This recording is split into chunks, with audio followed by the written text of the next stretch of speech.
ನಮಸ್ಕಾರ ವೀಕ್ಷಕರೇ, ಗ್ಯಾರಂಟಿ ಸ್ಪೆಷಲ್ಗೆ ಸ್ವಾಗತ. ನಾನು ಕಾರ್ತಿಕ್. ದೇಶ ಕಂಡ ಕರಾಳ ಎಮರ್ಜೆನ್ಸಿಗೆ ಅರ್ಧ ಶತಮಾನ.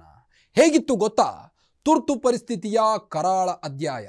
ಪ್ರತಿಯೊಬ್ಬನಿಗೂ ದಿಗ್ಬಂಧನ ವಿಧಿಸಿದ್ದ ಇಂದಿರಾ ಆರ್ಡರ್. ಅಂದು ಜೈಲು ಸೇರಿದ್ದವರ ಹೋರಾಟ ಹೇಗಿತ್ತು? ಇದೇ ಈ ಹೊತ್ತಿನ ವಿಶೇಷ ಎಮರ್ಜೆನ್ಸಿ ಆಟ್ 50.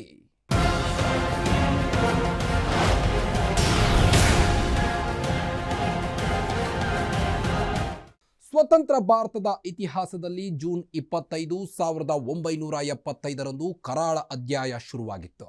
ದೇಶದ ಪ್ರಧಾನಿಯಾಗಿದ್ದ ಇಂದಿರಾ ಗಾಂಧಿ ತಮ್ಮ ಕುರ್ಚಿ ಉಳಿಸಿಕೊಳ್ಳೋಕೆ ತುರ್ತು ಪರಿಸ್ಥಿತಿ ಹೇರಿದ್ರು.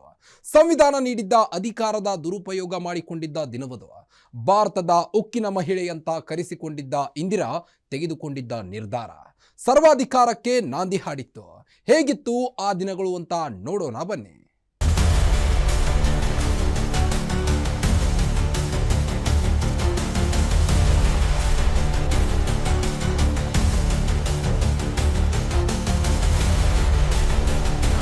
The President has proclaimed emergency. This is nothing to panic about. June 25, 1975 ಬುಧವಾರ ಮಧ್ಯರಾತ್ರಿ ಭಾರತದ ಅಂದಿನ ರಾಷ್ಟ್ರಪತಿ ಫಕ್ರುದ್ದೀನ್ ಅಲಿ ಅಹ್ಮದ್ ಪ್ರಧಾನಿ ಇಂದಿರಾ ಗಾಂಧಿ ಸಲಹೆಯ ಮೇರೆಗೆ ದೇಶದಲ್ಲಿ ಆಂತರಿಕ ತುರ್ತು ಪರಿಸ್ಥಿತಿಯನ್ನ ಘೋಷಣೆ ಮಾಡಿದ್ರು. ಈ ಮೂಲಕ ಸ್ವತಂತ್ರ ಭಾರತದ ಇತಿಹಾಸದಲ್ಲಿ ಕರಾಳ ಅಧ್ಯಾಯಕ್ಕೆ ಮುನ್ನುಡಿಯನ್ನ ಬರೆದಿದ್ರು. ಇದು ಇಂದಿರಾ ಗಾಂಧಿಯ ರಾಜಕೀಯ ಜೀವನದಲ್ಲಿಯೇ ಕಪ್ಪು ಚುಕ್ಕಿಯಾಗಿ ಉಳಿದುಕೊಂಡು ಬಿಟ್ಟಿದೆ.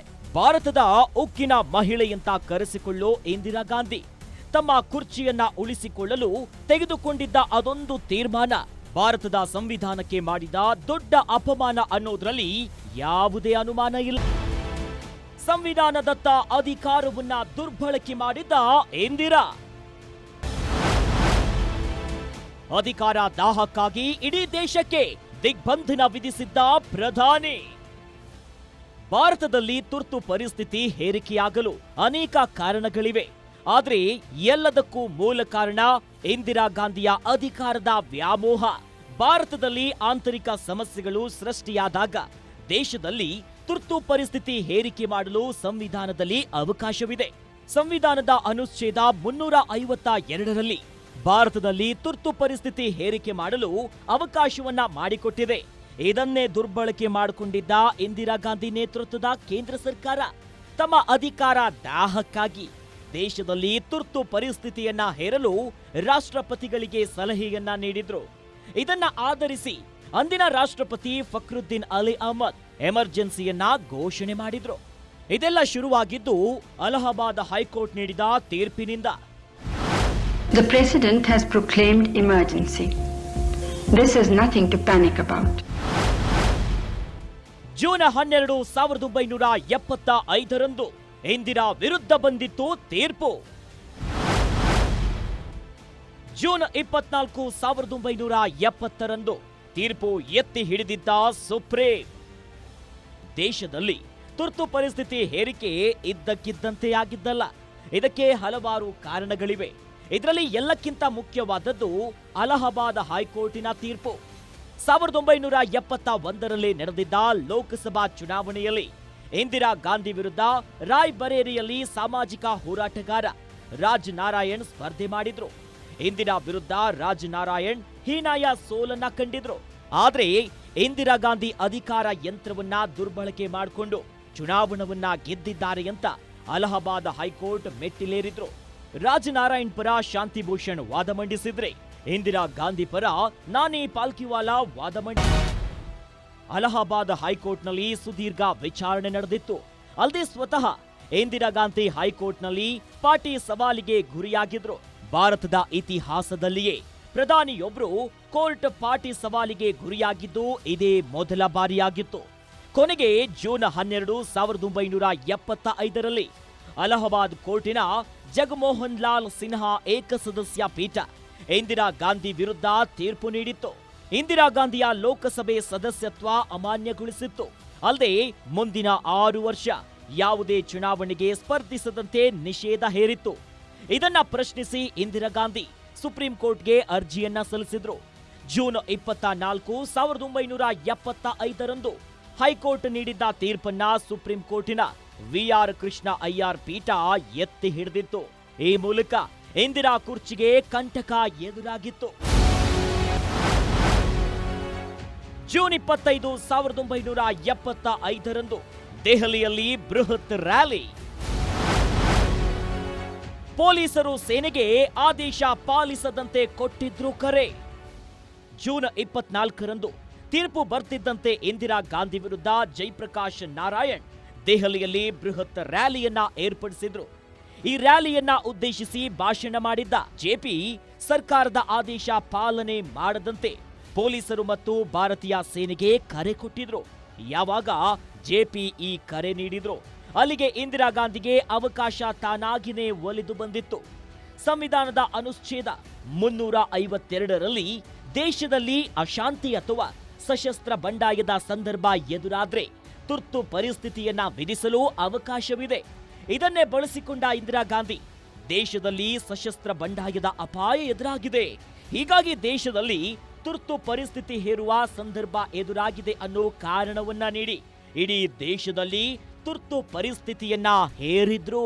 ಅಟಲ್ ಬಿಹಾರಿ ವಾಜಪೇಯಿ, ಲಾಲ್ ಕೃಷ್ಣ ಅಡ್ವಾಣಿ, ಜಾರ್ಜ್ ಫರ್ನಾಂಡಿಸ್, ಮುರಳಿ ಮನೋಹರ್ ಜೋಶಿ, ವಿಜಯ್ ರಾಜೇ ಸಿಂಧಿಯಾ, ಅರುಣ್ ಜೇಟ್ಲಿ ಸೇರಿದಂತೆ ಪ್ರತಿಪಕ್ಷಗಳ ಬಹುತೇಕ ನಾಯಕರನ್ನ ಜೈಲಿಗಟ್ಟಲಾಯಿತು.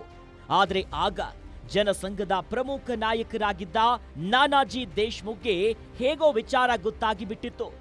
ದೇಶದಲ್ಲಿ ತುರ್ತು ಪರಿಸ್ಥಿತಿ ಹೇರಿ ವಿಪಕ್ಷ ನಾಯಕರನ್ನ ಜೈಲುಗಟ್ಟಿದ್ದಾರೆ ಅಂತ ಗೊತ್ತಾದ ತಕ್ಷಣ ನಾನಾಜಿ ದೇಶ್ಮುಖ್ ಭೂಗತರಾಗಿದ್ರು. ಈ ಮೂಲಕ ಇಂದಿರಾ ಗಾಂಧಿಯ ಕಪಿ ಮುಷ್ಟಿಗೆ ಸಿಲುಕದೆ ಸೇಫ್ ಆಗಿದ್ರು. 1975ರಿಂದ 1977ರ ಭಾರತದ ಪ್ರಧಾನಿಯಾದವರ ಚುನಾವಣೆ ವಿಜಯವನ್ನ ಯಾವುದೇ ಕೋರ್ಟಿನಲ್ಲಿ ಪ್ರಶ್ನಿಸುವಂತಿಲ್ಲ ಅನ್ನೋ ತಿದ್ದುಪಡಿಯನ್ನ ಕೂಡ ತಂದಿದ್ರು. ಆದ್ರೆ ಎಲ್ಲಕ್ಕಿಂತ ಮುಖ್ಯವಾಗಿ ಭಾರತ ಸಂವಿಧಾನದ ಪ್ರಸ್ತಾವನೆಗೆ ತಿದ್ದುಪಡಿಯನ್ನ ತಂದಿದ್ರು. ಅಲ್ಲಿಯವರೆಗೆ ಭಾರತ ಪ್ರಜಾಸತ್ತಾತ್ಮಕ ಗಣರಾಜ್ಯ ಕರೆಸಿಕೊಳ್ತಿತ್ತು. ಆದ್ರೆ ಯಾವಾಗ ಸಂವಿಧಾನಕ್ಕೆ 42ನೆಯ ತಿದ್ದುಪಡಿ ತಂದ್ರು, ಅಲ್ಲಿಂದ ಮುಂದೆ ಭಾರತ ಪ್ರಜಾಸತ್ತಾತ್ಮಕ, ಸಮಾಜವಾದಿ, ಜಾತ್ಯತೀತ ಗಣರಾಜ್ಯ ಅಂತ ಕರೆಸಿಕೊಳ್ಳಲು ಶುರು ಮಾಡಿತು. ಸೂಪರ್ ಪಿಎಂ ರೀತಿ ವರ್ತಿಸಿದ್ದ ಇಂದಿರಾ ಮಗ ಸಂಜಯ್ ಸಾಮೂಹಿಕ ಸಂತಾನಹರಣ ಚಿಕಿತ್ಸೆ ಮಾಡಿಸಿದ್ದ ಸಂಜಯ್. ಭಾರತದಲ್ಲಿ ತುರ್ತು ಪರಿಸ್ಥಿತಿ ಹೇರಲು ಇಂದಿರಾ ಗಾಂಧಿಗೆ ಸಲಹೆ ಕೊಟ್ಟವರಲ್ಲಿ ಪ್ರಮುಖರು ಅಂದ್ರೆ ಅದು ಸಂಜಯ್ ಗಾಂಧಿ. ಇಂದಿರಾ ಗಾಂಧಿ ಪ್ರಧಾನಿಯಾದ ಕೆಲ ಕಾಲ ಅವರ ಆಡಳಿತದಲ್ಲಿ ಯಾರೂ ತಲೆ ತೂರಿಸಲು ಬಿಡ್ತಿರ್ಲಿಲ್ಲ. ಆದ್ರೆ ಇಂದಿರಾ ಗಾಂಧಿಯ ಕಿರಿಯ ಮಗ ಸಂಜಯ್ ಗಾಂಧಿ ಪ್ರವರ್ಧಮಾನಕ್ಕೆ ಬರ್ತಿದ್ದಂತೆ ಅದು ಉಲ್ಟಾಗಿತ್ತು. ಇಂದಿರಾ ಗಾಂಧಿ ಹೆಸರಿಗೆ ಪ್ರಧಾನಿಯಾಗಿದ್ರು. ಸಂಜಯ್ ಗಾಂಧಿ ಸೂಪರ್ ಪಿಎಂ ರೀತಿ ವರ್ತಿಸ್ತಿದ್ರು. ಸಂಜಯ್ ಗಾಂಧಿ ಒಪ್ಪಿಗೆ ಇಲ್ಲದೆ ಯಾವುದೇ ತೀರ್ಮಾನ ಆಗ್ತಿರ್ಲಿಲ್ಲ. ದೇಶದಲ್ಲಿ ತುರ್ತು ಪರಿಸ್ಥಿತಿ ಹೇರಿದ ಬಳಿಕ ಸಂಜಯ್ ಗಾಂಧಿ ಅಕ್ಷರಶಃ ಸೂಪರ್ ಪಿಎಂ ರೀತಿ ವರ್ತನೆ ಮಾಡಲು ಶುರು ಮಾಡಿದ್ರು. ದೇಶದಲ್ಲಿ ಜನಸಂಖ್ಯೆ ನಿಯಂತ್ರಣದ ಹೆಸರಿನಲ್ಲಿ ಸಾಮೂಹಿಕ ಸಂತಾನಹರಣ ಚಿಕಿತ್ಸೆಯನ್ನ ಮಾಡಿಸಲು ಆದೇಶವನ್ನ ಹೊರಡಿಸಿದ್ರು. ಇದನ್ನ ವಿರೋಧಿಸಿದವರು ಪೊಲೀಸರ ಗುಂಡಿಗೆ ಬಲಿಯಾಗಿದ್ರು. ಅದರಲ್ಲೂ ದೆಹಲಿ ಬಳಿಯ ಪಿಪ್ಲಿ, ಉತ್ವಾರ್ ಅನ್ನೋ ಗ್ರಾಮಗಳಲ್ಲಿ ಸಂತಾನಹರಣ ಚಿಕಿತ್ಸೆ ವಿರೋಧಿಸಿದವರು ಪೊಲೀಸರ ಗುಂಡಿಗೆ ಬಲಿಯಾಗಿದ್ರು. ಜೊತೆಗೆ ದೆಹಲಿಯಲ್ಲಿದ್ದ ಸ್ಲಂಗಳನ್ನ ಸಂಪೂರ್ಣವಾಗಿ ನಿರ್ಮೂಲನೆ ಮಾಡೋ ತೀರ್ಮಾನವನ್ನ ತೆಗೆದುಕೊಂಡಿದ್ರು. ಗಾಂಧಿ ಕಾಲದಲ್ಲಿ ತುರ್ತು ಪರಿಸ್ಥಿತಿ ಹೇರಿದ್ದ ವೇಳೆ ದೇಶದಲ್ಲಿ ಮೂಲಭೂತ ಹಕ್ಕುಗಳಿಗೂ ಕುತ್ತು ಎದುರಾಗಿತ್ತು. ಪತ್ರಿಕಾ ಸ್ವಾತಂತ್ರ್ಯವನ್ನ ಕಸಿದುಕೊಳ್ಳಲಾಗಿತ್ತು. ಸರ್ಕಾರವನ್ನ ಪ್ರಶ್ನಿಸಿದರೆ ಜೈಲಿಗಟ್ಟುವ ಪರಿಸ್ಥಿತಿ ನಿರ್ಮಾಣ ಆಗಿತ್ತು. ಇಂಥ ತುರ್ತು ಪರಿಸ್ಥಿತಿ ಹೇರಿಕೆಯಾಗಲು ಇದ್ದ ಕಾರಣಗಳು ಹಲವು. ಇಂದಿರಾ ಪ್ರಧಾನಿಯಾದ ಬಳಿಕ ನಡೆದ ಅನೇಕ ವಿದ್ಯಮಾನಗಳ ತುರ್ತು ಪರಿಸ್ಥಿತಿ ಹೇರಿಕೆಗೆ ಕಾರಣವಾಗಿತ್ತು. ಅದರ ಡೀಟೇಲ್ಸ್ ಇಲ್ಲಿದೆ ನೋಡಿ. ಭಾರತದಲ್ಲಿ ತುರ್ತು ಪರಿಸ್ಥಿತಿ ಹೇರಿಕೆಯಾಗಿದ್ದ ವೇಳೆ ಘನಘೋರ ಪರಿಸ್ಥಿತಿ ಎದುರಾಗಿತ್ತು. ಸರ್ಕಾರವನ್ನ ಪ್ರಶ್ನೆ ಮಾಡಿದವರನ್ನ ಜೈಲಿಗಟ್ಟುವ ಪರಿಸ್ಥಿತಿ ಸೃಷ್ಟಿಯಾಗಿತ್ತು. Maintenance of internal security act ಅಥವಾ ಮೀಸಾ ಅಡಿ ಪ್ರತಿಪಕ್ಷ ನಾಯಕರನ್ನ ಜೈಲಿನಲ್ಲಿ ಬಂಧಿಸಿ ಇಟ್ಟಿದ್ರು. ಪತ್ರಿಕಾ ಸ್ವಾತಂತ್ರ್ಯವನ್ನ ಸಂಪೂರ್ಣವಾಗಿ ಹಕ್ಕನ್ನ ಕಸಿದುಕೊಂಡಿದ್ದ ಅಪಕೀರ್ತಿ ಇಂದಿರಾ ಗಾಂಧಿಗೆ ಸಲ್ಲುತ್ತೆ. ಮೀಸಾ ಅಡಿ ದೇಶದಾದ್ಯಂತ 30,000ಕ್ಕೂ ಹೆಚ್ಚು ಬಂಧನ. ಮೂಲಭೂತ ಹಕ್ಕುಗಳ ಜೊತೆಗೆ ಪತ್ರಿಕಾ ಸ್ವತಂತ್ರ ಹರಣ. ದೇಶದಲ್ಲಿ ನರೇಂದ್ರ ಮೋದಿ ಪ್ರಧಾನಿಯಾದ ಬಳಿಕ ಅಘೋಷಿತ ತುರ್ತು ಪರಿಸ್ಥಿತಿ ಇದೆ. ಸರ್ಕಾರದ ವಿರುದ್ಧ ಮಾತನಾಡಿದ್ರೆ ಜೈಲುಗಡ್ತಾರೆ, ಹಾಗೆ ಹೀಗೆ ಅಂತ ಕಾಂಗ್ರೆಸ್ ನಾಯಕರು ಹಾದಿ ಬೀದಿಯಲ್ಲಿ ಬಾಯ್ ಬಡ್ಕೊಳ್ತಾರೆ. ಆದ್ರೆ ಅದೇ ಕಾಂಗ್ರೆಸ್ ನಾಯಕರು ತಮ್ಮ ಪಕ್ಷದ ಮೇರು ನಾಯಕಿ ದೇಶದಲ್ಲಿ ತುರ್ತು ಪರಿಸ್ಥಿತಿಯನ್ನ ಹೇರಿದ್ರು ತಮ್ಮ ಕುರ್ಚಿಯನ್ನ ಉಳಿಸಿಕೊಳ್ಳೋಕೆ ಅಂತ ವಿಪಕ್ಷ ನಾಯಕರನ್ನ ಜೈಲಿನಲ್ಲಿ ಬಂಧಿಸಿಟ್ಟಿದ್ರು ಅನ್ನೋದನ್ನ ಮರೆತಂತೆ ವರ್ತಿಸ್ತಾರೆ. ಅವರೆಲ್ಲರಿಗೂ ಈಗ ಹೇಳೋ ವಿಚಾರವನ್ನ ಕಿವಿಗಿಟ್ಟು ಕೇಳಿಸ್ಕೊಳ್ಬೇಕು. ತುರ್ತು ಪರಿಸ್ಥಿತಿ ವೇಳೆ ಮೀಸಾ ಅಡಿ ದೇಶದಾದ್ಯಂತ 30,000ಕ್ಕೂ ಹೆಚ್ಚು ಜನರನ್ನ ಬಂಧಿಸಿದ್ರು. ತುರ್ತು ಪರಿಸ್ಥಿತಿ ವೇಳೆ ಮೂಲಭೂತ ಹಕ್ಕುಗಳ ಜೊತೆಗೆ ಪತ್ರಿಕಾ ಸ್ವಾತಂತ್ರ್ಯಕ್ಕೂ ಕುತ್ತು ಬಂದಿತ್ತು. ಇದೇ ಕಾರಣಕ್ಕೆ ದೇಶದ ಪ್ರಖ್ಯಾತ ಪತ್ರಿಕೆ ದಿ ಇಂಡಿಯನ್ ಎಕ್ಸ್‌ಪ್ರೆಸ್ ತನ್ನ ಸಂಪಾದಕೀಯರನ್ನ ಖಾಲಿ ಬಿಟ್ಟು ತುರ್ತು ಪರಿಸ್ಥಿತಿಯನ್ನ ವಿರೋಧಿಸಿತ್ತು. ಭಾರತದಲ್ಲಿ ತುರ್ತು ಪರಿಸ್ಥಿತಿಗೆ ಮುನ್ನುಡಿ ಬರೆದಿದ್ದ ಯುದ್ಧ. ಬಾಂಗ್ಲಾ ವಿಮೋಚನಾ ಯುದ್ಧದ ಬಳಿಕ ಆರ್ಥಿಕತೆಗೆ ಹೊಡೆತ. ಭಾರತದಲ್ಲಿ 1975ರಲ್ಲಿ ಹೇರಿಕೆಯಾಗಿದ್ದ ತುರ್ತು ಪರಿಸ್ಥಿತಿಗೆ ಮುನ್ನುಡಿ ಬರೆದಿದ್ದೆ 1971ರ ಬಾಂಗ್ಲಾ ವಿಮೋಚನಾ ಯುದ್ಧ ಅಂತ ಹಲವಾರು ಇತಿಹಾಸಕಾರರು ಅಭಿಪ್ರಾಯಪಟ್ಟಿದ್ದಾರೆ. 1971ರಲ್ಲಿ ನಡೆದಿದ್ದ ಯುದ್ಧದ ಬಳಿಕ ಬಾಂಗ್ಲಾದೇಶದಲ್ಲಿದ್ದ ಹಿಂದೂಗಳು ಭಾರತಕ್ಕೆ ವಲಸೆ ಬಂದ್ರು. ಜೊತೆಗೆ ಆರ್ಥಿಕತೆಗೆ ಹೊಡೆತ ಬಿದ್ದಿತ್ತು. ಇದನ್ನ ಸಮರ್ಥವಾಗಿ ನಿಭಾಯಿಸುವಲ್ಲಿ ಇಂದಿರಾ ಗಾಂಧಿ ಸರ್ಕಾರ ವಿಫಲವಾಗಿತ್ತು. ಇಂದಿರಾ ಗಾಂಧಿಯ 20 ಅಂಶಗಳ ಕಾರ್ಯಕ್ರಮ ಜೊತೆಗೆ ಸಂಜಯ್ ಗಾಂಧಿ 5 ಅಂಶಗಳ ಕಾರ್ಯಕ್ರಮಗಳಿಂದ ಖಜಾನೆಯ ಮೇಲೆ ಭಾರಿ ಹೊರೆ ಬಿದ್ದಿತ್ತು. ಅಲ್ಲದೆ ಇಂದಿರಾ ಗಾಂಧಿ ಗರೀಬಿ ಹಟಾವೋ ಘೋಷಣೆ ಮೊಳಗಿಸಿದ್ರು. ಇದರಡಿ ರೋಟಿ, ಕಪಡಾ ಔರ್ ಮಕಾನ್ ಉಚಿತವಾಗಿ ಕೊಡಲು ಮುಂದಾಗಿದ್ರು.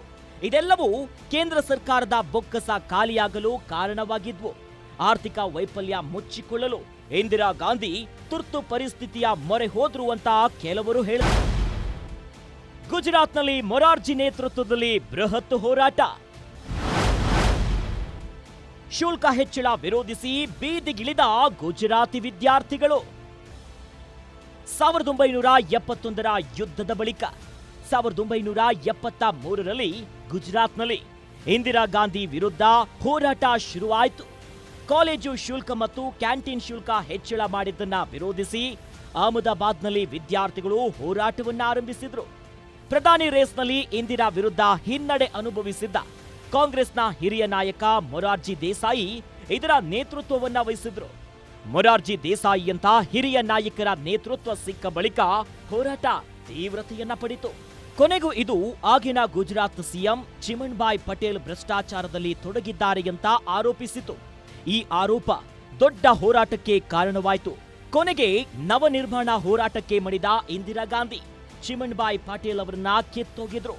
ಯಾವಾಗ ತಮ್ಮ ಹೋರಾಟಕ್ಕೆ ಜಯ ಸಿಕ್ಕಿತೋ ಮೊರಾರ್ಜಿ ದೇಸಾಯಿ ದೇಶದಾದ್ಯಂತ ಹೋರಾಟಕ್ಕೆ ಕರೆ ನೀಡಿದ್ರು.